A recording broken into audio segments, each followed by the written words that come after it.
if you have a square piece of paper, that's ideal, but if you don't like this, that's just fine. I'm going to teach you how to make a square. You just take the point of one side of the paper and fold it down diagonally onto itself until it meets up with this point here to make a triangle, like so. And once you have it lined up straight at this point, we're just going to make a crease like that. So your piece of paper will look like that. You'll have an extra band on the bottom here, which we're just going to cut off. You can either rip it off by folding it and ripping it, or just grab your pair of scissors here and cut. I think I'm going to cut. Okay, so now you've got your square piece of paper, and let's get started making this box. So you already have your crease if you had to make a rectangle. If not, just fold your square piece of paper in half diagonally and open it up so you have a crease in the middle. And then just turn it over and do the same thing on the opposite side to make an intersected crease. Just pick any point on the paper, it doesn't matter which one, and fold it in towards that middle creased intersection that you just made. Make a crease, just look like that. Unfold it, and just repeat on the other three sides. So now you should have sort of a large quilted looking creased pattern on the inside of your paper. And the next step is very similar to that one. We're just going to pick any point on the page and fold it to the furthest away creased intersection on the opposite side. Fold it down, make a crease. It should look like that. Just unfold it and repeat on the other three sides. Basically just making a big pattern on the inside of the paper to use as guidelines when actually folding this box to make it look like that first box you saw. Okay. So again, you can see the creased pattern on the inside. And the next step is we're just going to take, again, one of the points, it doesn't matter which one it is, and just fold it a little bit to that first closest to you intersected fold. So it should look like that. Just unfold it and repeat again on all three sides. It's pretty repetitive once you get the hang of it.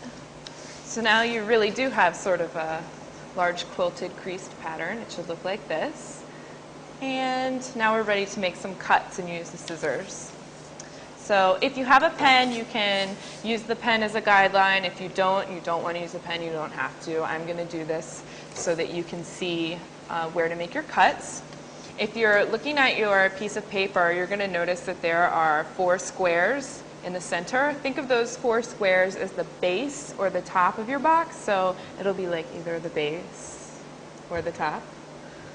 So we're not going to want to cut at all in the middle here. We're just going to make 4 straight cuts on opposite sides of the page towards the center of that box. That was so graceful. I'm so graceful. And you just are going to make a cut to the top of that box, but not any further. What we're doing is just creating these kind of tabs here on opposite sides. So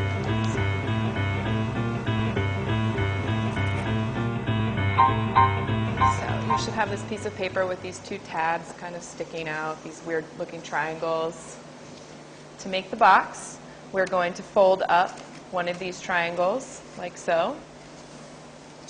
It should look like that.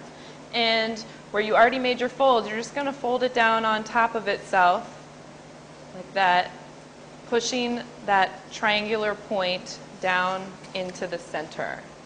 So remember, if this is the base of your box, this will be a wall and you've got your point right there in the center.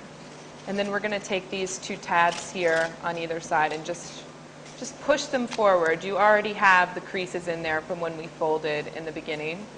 So it should sort of look loosely like that. And we're just going to repeat the same thing on the other side. I'm just going to fold up this triangle, fold it down on top of itself and in. Just make it steady. And then take the two sides and fold them in on the already marked creases. So loosely, you'll have this kind of a shape. To finish the box, you just hold one of the two sides together, take this tab, and just follow where your creases already are, and just fold it inside over top of the wall onto itself and down, like so. I think I've got a little up there. And the same thing on the other side.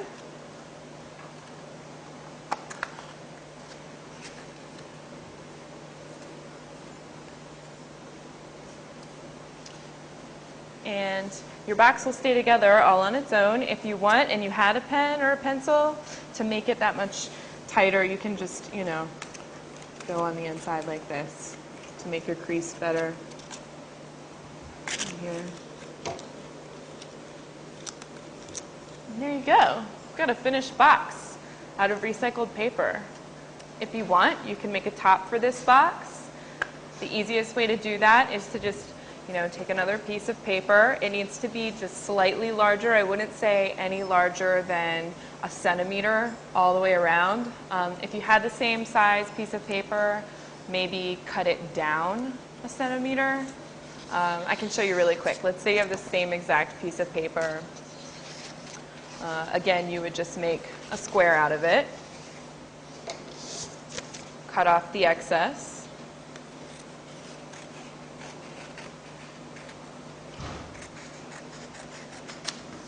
And then since you already made this one, to make a base for it, this box would need to be a little bit smaller.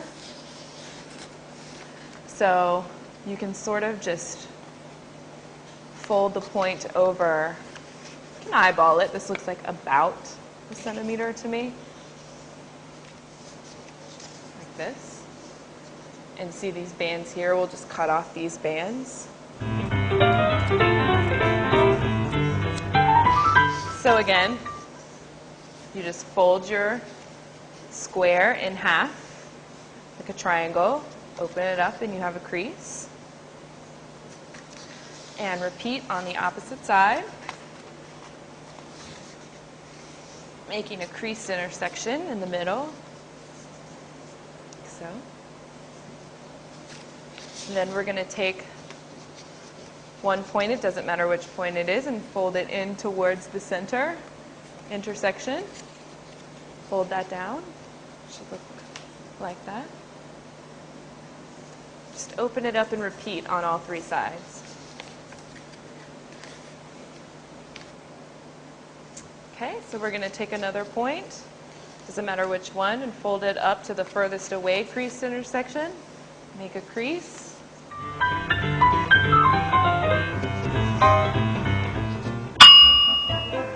Thanks guys for tuning in. Please join us again for many other crafting tutorials here from the Etsy Labs.